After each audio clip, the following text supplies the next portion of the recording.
Assalamualaikum warahmatullahi wabarakatuh.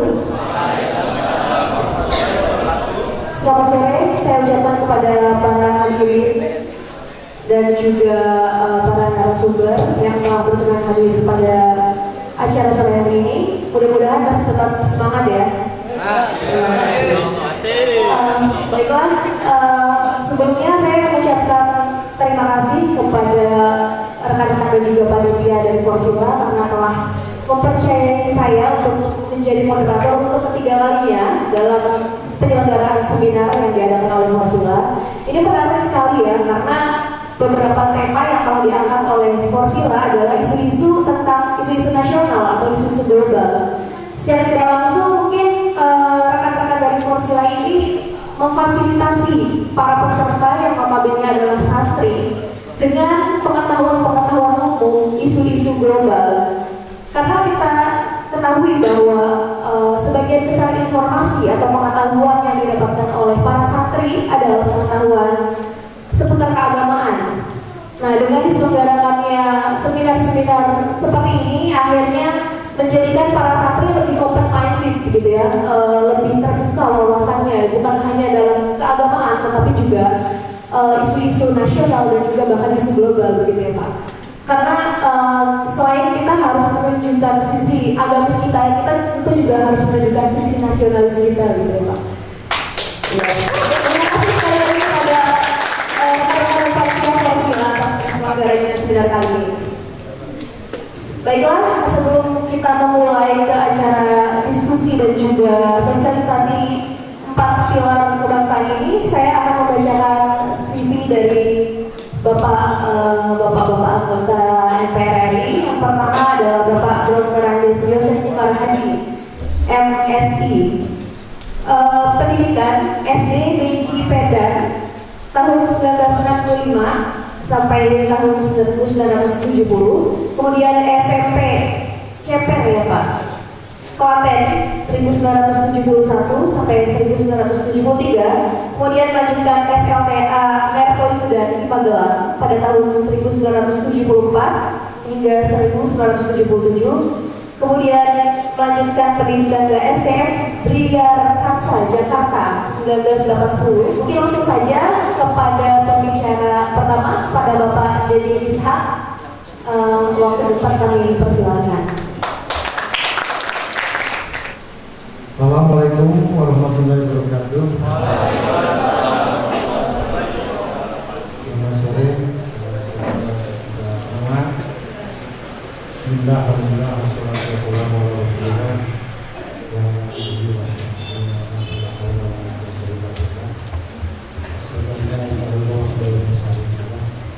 Wassalamualaikum warahmatullahi yang saya hormati dan banggakan Pak Yosef Umar Hadi. Beliau ini tuan rumah juga Pak Kiai, karena beliau yang punya dapil Cirebon, Indramayu, beliau wakil kita, jadi wakil bagi masyarakat Cirebon dan Indramayu ya, Cirebon Kabupaten Kota dan Kabupaten Indramayu. Jadi saya senang menyertai beliau, mendampingi beliau. Jadi kalau beliau wajib, kalau saya sunat begitu. Yang saya hormati dan kita banggakan Kang Rai atau Abdullah dari Haji Saiman Al-Farisi, pengasuh atau pimpinan yayasan dari pesantren Buntet Ciwandan ini. Kemudian apa? Cirebon kan? Pesantren Buntet kan? Buntet kan? Pesantren apa Buntet kan? Ya. Buntet. Ya.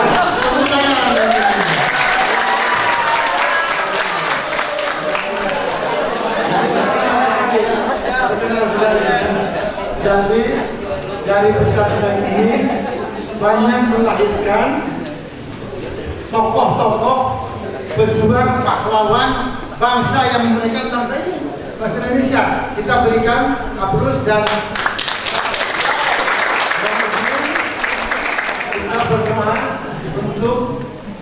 almarhum, almarhumah, para pendiri pendahulu kita, pimpinan pesantren di tempat ini.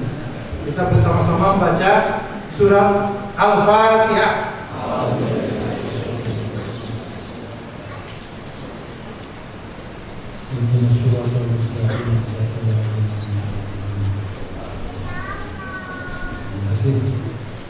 Jadi insya Allah kalau kan begitu ya. Kalau harimau mati meninggalkan, kalau gajah mati.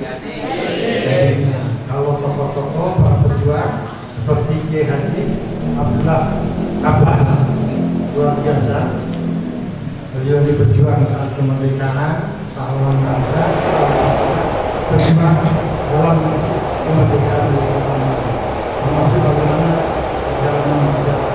Beliau diikuti oleh keluarga dan para santri luar biasa. Untuk tokoh pejuang pahlawan meninggalkan jasa-jasa kepahlawanan yang harus kita ikuti, kita lalui. Yang saya banggakan juga nih kondisi dan wawasan kebangsaan di sisi lain. Ini secara bagus, secara harmonis memang diperlihatkan, ditunjukkan dan dibuktikan dalam kehidupan kesantrian kita, dalam kehidupan kepesantrenan kita, dalam kehidupan kepedesaan kita, dalam kehidupan sekabupaten kita ini, dan insya Allah dalam kehidupan berbangsa, bermasyarakat dan bernegara. Jadi ada simbolnya. Wawasan ini kita perlihatkan tadi. Pertama, acara ini dibuka dengan kalam ilahiyah, kemudian dilanjutkan dengan Indonesia Raya. Yang satu adalah simbol keagamaan, yang kedua adalah simbol kebangsaan. Jadi cinta adalah sebagai kedaulatan bilang. Jadi kalau ini panjang ini, kalau materi ini jelaskan, jadi ngobrol aja sekarang ini. Dan di sini karena adik-adik sekalian sudah sangat mengerti. Nah masalahnya sekarang seringkali ya kita ini lupa. Nah kalau lupa teksnya tidak ada masalah, tapi kalau lupa pengamalannya ini bisa jadi masalah. Begitu kan? Umpamanya bagaimana sila ketiga ini sila apa? Pancasila, sila ketiga adalah Persatuan Indonesia. Persatuan Indonesia. Tapi yang terjadi masih kita saksikan adanya tawuran di antara rekan-rekan kita antara satu sekolah dengan sekolah yang lain. Ya, mana bisa persatuan nasional terwujud apabila persatuan Jawa Baratnya tidak terwujud, persatuan Cirebonnya tidak terwujud, persatuan antar prajurit tidak terwujud. Jadi mari kita mulai dari hal yang sederhana yang kita merasa dekat. Ya insya Allah kalau di sini sudah ada forum silaturahmi, forum sila ya. Apa itu forum? Oh, jadi forum silaturahmi alumni dan ini satu wadah yang menggambarkan bahwa persatuan dan kesatuan Indonesia ini sudah ditunjukkan dan dibuktikan dengan wadah yang mewadahi para alumni pesantren kita.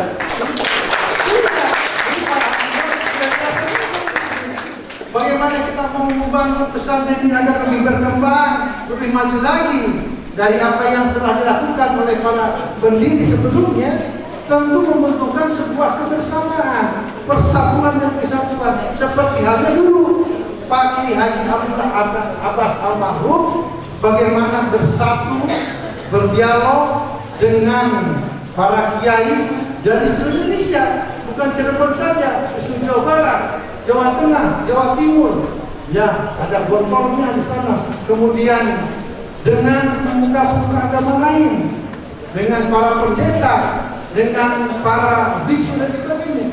Bersatu bagaimana? Ini menjadi modal kekuatan yang dahsyat, yang luar biasa dalam memerdekakan bangsa ini yang dijajah selama hampir 3,5 abad. Ya. Kenapa? Karena kita sadar pada saat itu betapa tanpa persatuan dan kesatuan ini tidak mungkin kemerdekaan ini bisa diwujudkan.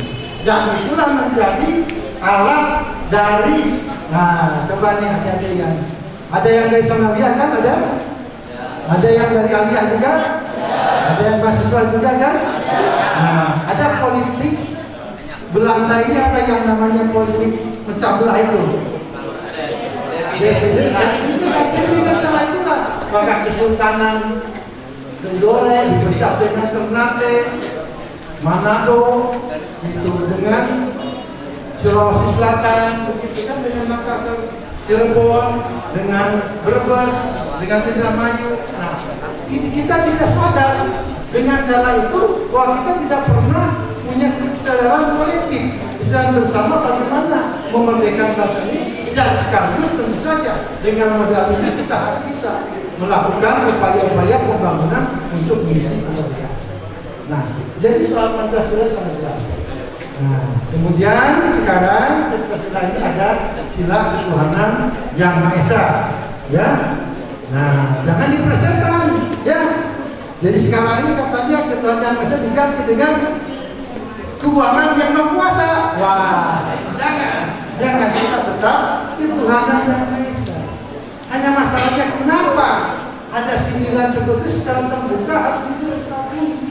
Karena memang dalam praktek kehidupan kebangsaan kita, dalam praktek kehidupan keagamaan kita, mungkin kita lupa sadar sebagai umat beragama, sebagai umat Islam, belum sepenuhnya kita melaksanakan kewajiban kita sebagai muslim dalam melaksanakan ajaran agama.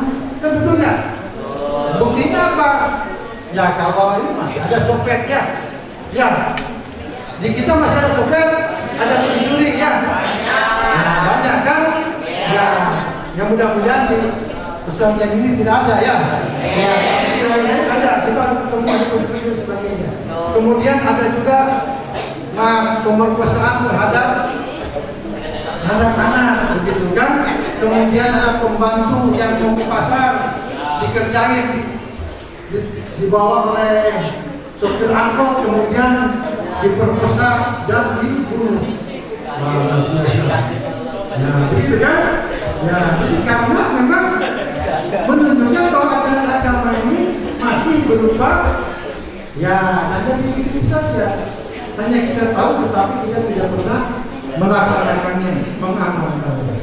Jadi ketuhanan Maha Esa ini sebagai sila yang menjiwai sila-sila yang lainnya. Jadi sila kedua dijiwai oleh sila yang pertama dan seterusnya. Jadi bentuknya dari bilang ya sepenuhnya sila pertama, sila kedua, sila ketiga, sila keempat kerakyatan yang dipimpin oleh hikmah kebijaksanaan dalam permusyawaratan perwakilan ya, betul nggak? Tapi prakteknya ya termasuk di tempat kami di DPR ini betul ini. Saya sering diingatkan oleh Pak Umar Hadi ini karena beliau ini memahami dan memaknai dan sama pendapat dengan saya bahwa prinsip sila keempat ini adalah musyawarah mufakat. Jadi bagaimana kita mencapai musyawarah untuk mufakat itu melalui musyawarah, tidak langsung ujuk-ujuk langsung puting pemungutan suara, mesti dimusyawarahkan kecuali jalan terakhir, kecuali kalau memang tidak bisa dilakukan dengan cara musyawarah, ya terpaksa harus ada pengambilan keputusan, harus ada sebuah keputusan, maka tapi jalan terakhir. Jadi semestinya ini dihindari. Maka almarhum Dr. Kemas mengatakan bahwa kita harus mengutamakan asas prinsip musyawarah untuk segala pengambilan keputusan, termasuk penyelesaian masalah.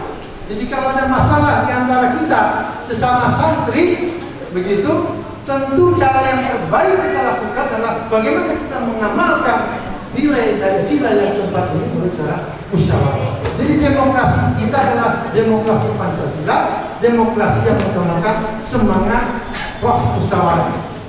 Kerakyatan yang dipimpin oleh hikmah kebijaksanaan, nilai kebijaksanaan, dan itu bisa dilakukan oleh bangsa kita karena bangsa kita adalah bangsa yang beragama. Ini saya ingin katakan kesimpulan pertama, tidak mungkin lahir Pancasila sebagai dasar dari ideologi negara kalau masyarakat Indonesia bukan masyarakat beragama. Itu kuncinya. Maka peran santri, peran santriwati, peran kiai ustadz sangat penting dalam membangun bangsa ini, dalam mengkomunikasikan, dalam mensosialisasikan nilai-nilai 4 pilar ini, khususnya Pancasila, kemudian Undang-Undang Dasar Negara Indonesia 45, kemudian NKRI. Tahu NKRI? Apa? Biasa kita mendengar apa itu?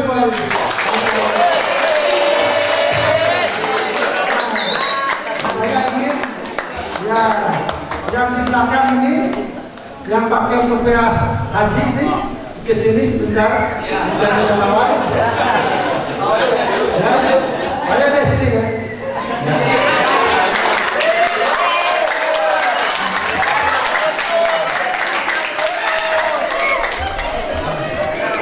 Terus adik kita di sini yang perempuan, tuh yang boleh.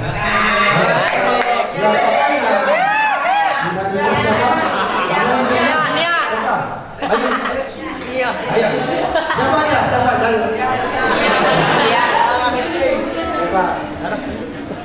Apa yang kita bisa maknai dengan sila kemanusiaan yang ada?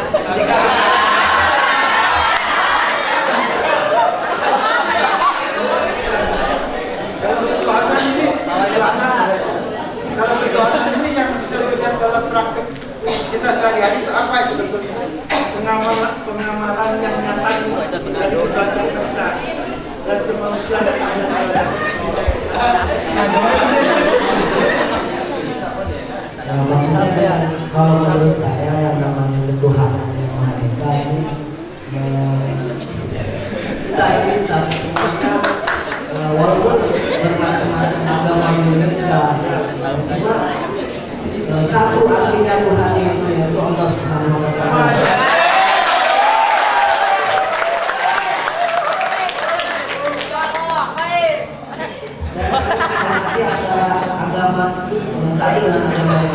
Ini luar biasa.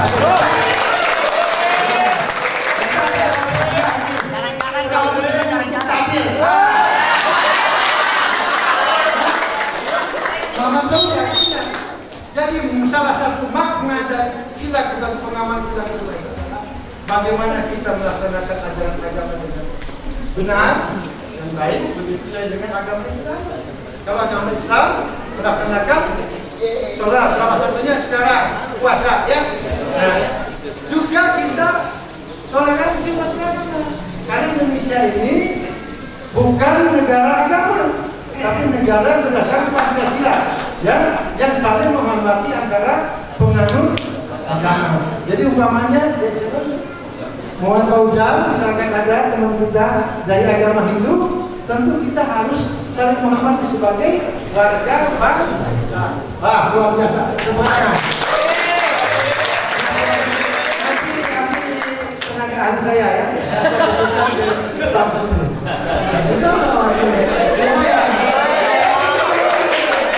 Jadi kalau ngasih di bulan puasa ini berapa banyak limpatannya ya? Sekian awalnya. Jadi otak perusahaannya ada. Bulan puasa kan cuma satu kali, kalau ini juga berapa kali? Gila. Sekarang yang terakhir sila yang sebetulnya yang didambakan oleh seluruh rakyat Indonesia, yaitu sila yang kelima, keadilan sosial yang dijaga Indonesia. Ini amanah dari Undang-Undang 45, tetapi begitu. Dan apa yang Anda lihat, coba siapa di sini? Barangkali coba keadilan sosial ini ya. Coba ibu-ibu ya, ada? Bukan ibu-ibu. Ini di bawah saya ya, tapi ibu-ibu. Ada juga. Ada silakan. Ada ini yang sini. Ada sini. Iya. Aku mendukung saya jelas. Maju aja. Ini silakan.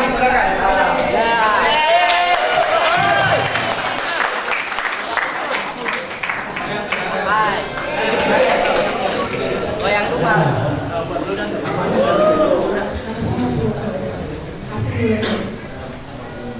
coba kira-kira apa tuh yang Anda rasakan? Apakah sila kelima keadilan sosial sudah tercapai nggak di Indonesia ini? Ya kalau tidak tercapai berarti ada ketidakadilan dan sebagainya. Di bidang apa coba? Saya tenaga sosial di masyarakat yang ada di Indonesia sendiri itu kurang menyeluruh. Kayak misalnya banyak sekali kasus-kasus yang muncul di TV atau di berita tentang kasus yang sepele tapi dalam hukum terlalu berat. Nah itu kan terlalu berat kepada masyarakat lemah, masyarakat yang mungkin buta terhadap keadilan hukum. Di sini keadilan sosial saya rasakan kurang, memang sangat kurang bagi masyarakat yang masih ada di bawah. Ya, bukan sebenarnya tidak menyalahkan pemerintah tidak, karena masyarakat sendiri punya negara hukum. Sekarang di bidang hukum, kemudian di bidang ekonomi apa coba? Ini banyak sekali pengangguran. Karena pengangguran di sini juga bukan karena lapangan kerja yang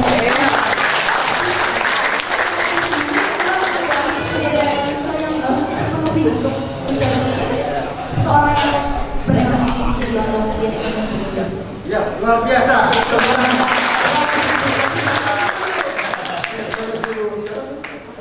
Astri Wulandari. Oh, mantul luar biasa. Makassar kali ada di sini. Jadi luar biasa. Ada ketidakadilan di bidang hukum. Umpamanya nenek siapa? Coba Mas ingat.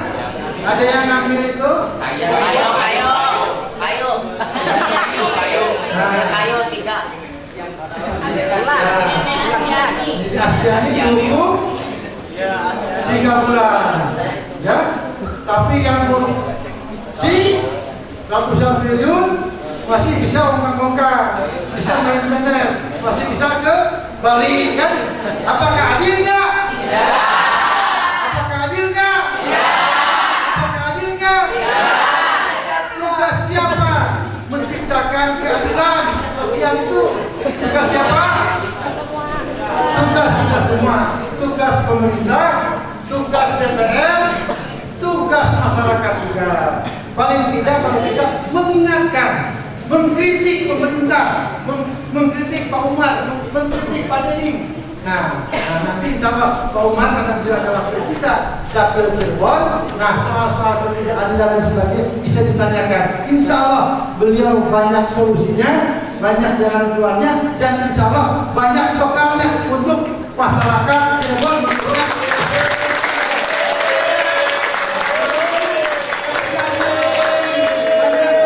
Pengangguran, yang mana dari programnya beliau ada padat karya dan sebagainya. Akan jelaskan. Jadi ya, terima kasih. Sekurangnya tadi ayat-ayat Al-Quran yang dibacakan Nabiullah wa Rasul wa ulil amri minkum. Taatilah Allah dan taatilah Rasul dan taatilah kepada pemerintah kamu sekalian. Jadi ulil amri ini dimaknai juga. Ulil amri di bidang kemenangan perintah yang ke pemerintah dan ulil amri yang di kemenangan keilmuan para ulama, para kiai. Jadi antara umaro dan ulama ini harus bersatu dan harus diikuti. Jadi bukan saja pemerintah, Pak Puan. Jadi DPR juga harus mengikuti fatwa istilah tausiah dari para ulama seperti ulama di Buntut ini. Insya Allah.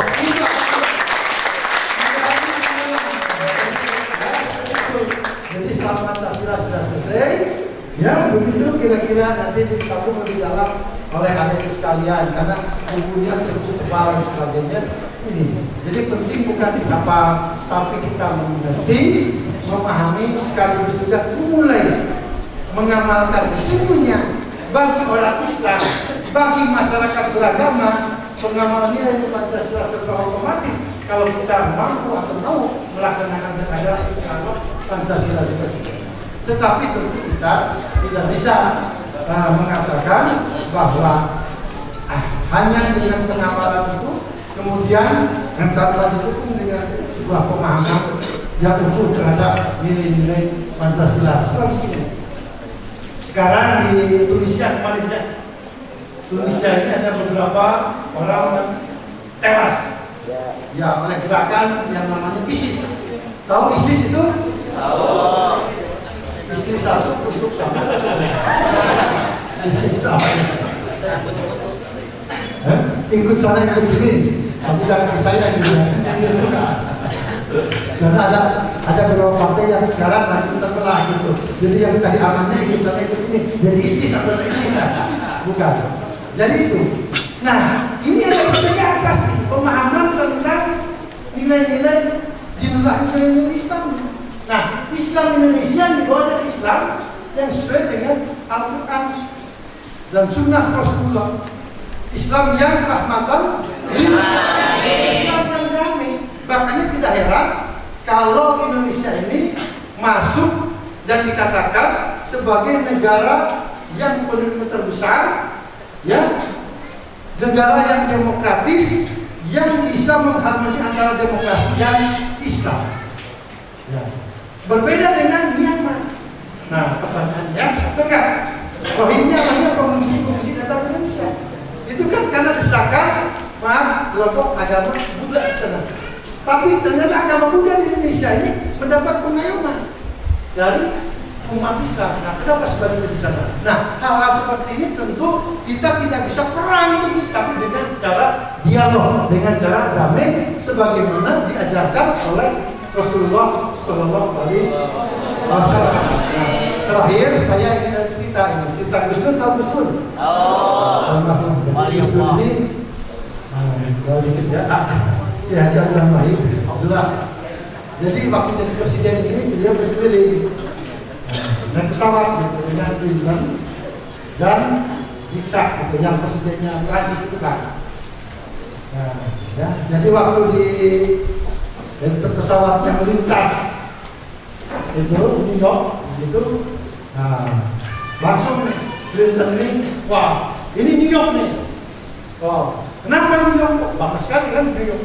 Oh ini ada Liberty, jadi patung Liberty sebagai simbol ya, simbol negara Amerika. Ini sekarang presiden Prancis nih, begitu masuk Paris, wah ini Paris nih. Ada apa Paris? Ada kota di Paris. Ini ada menara. Wah, begitu Gus Dur nggak kalah juga. Wah, di mana saya ya? Wah, ini nih Jakarta ini Tanah Abang nih. Apa Gus Dur? Jam saya hilang. Itu jangan sampai negara kita ini tidak aman karena kita tidak mengamalkan nilai-nilai Pancasila. Wassalamualaikum warahmatullahi wabarakatuh.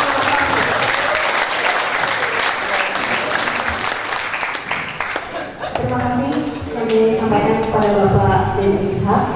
Langsung saja ke pengantin selanjutnya kepada Bapak Yosef Umar Hadi.